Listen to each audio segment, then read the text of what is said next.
Hello, is this where all the running backs go? At least the bigger bodied running backs? It is, Rook.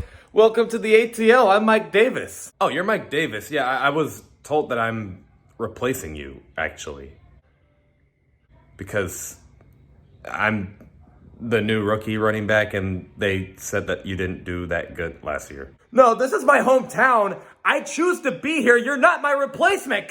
What's going on, Falcons fans? Logan here. Welcome back to Rise Up Rundown, and if you're new here, welcome. So, in this video, we're actually going to go over something that is really not being talked about all that much for this Atlanta Falcons team, and that is the running game.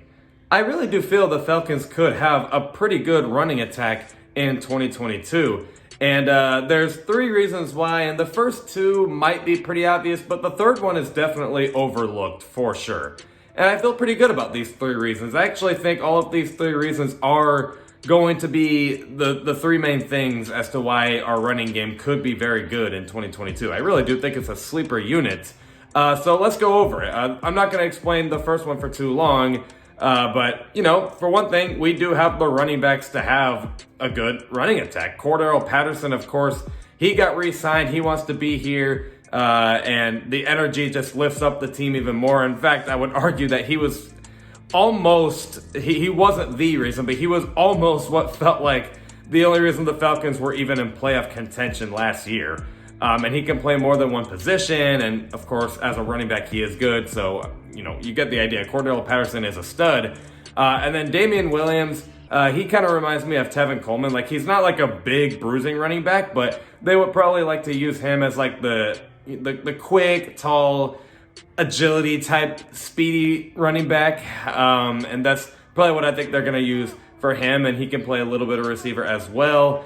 And then Tyler Algier from BYU. He's the all-time, like, big bruising running back that Arthur Smith would really love to have. I think he wants to have his version of Derrick Henry. He just doesn't know how, and hopefully Tyler Algier is the answer. So you got Cordarrelle Patterson, who can play kind of that big bruising running back and the speedy running back at the same time.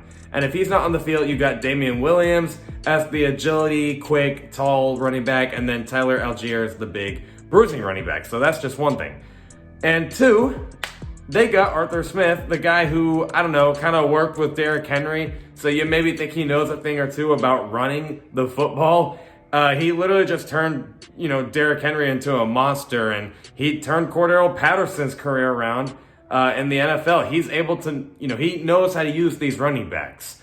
And of course, Arthur Smith has a play style that's kind of similar to Kyle Shanahan's, where it's like play action and run the football a lot. And he's like Kyle Shanahan, where he kind of knows when to fool the defense with play action, and he knows when to fool the defense with an actual run. He just knows when to do it. He knows the time where it clicks. And we got a coach that knows when to run the football, and he knows how to even run the football with the running backs that he's got.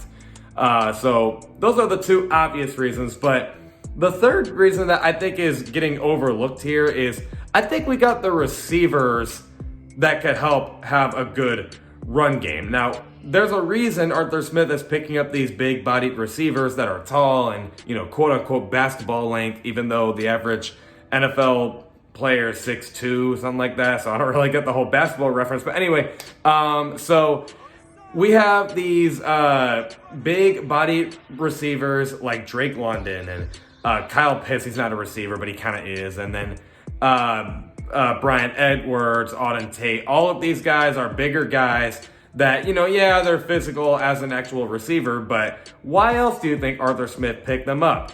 Oh yeah, so we can have a strong running game.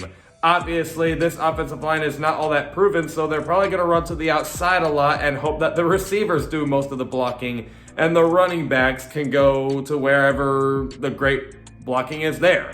That is my only concern about this running game, though, is the offensive line does have a little bit of work to do.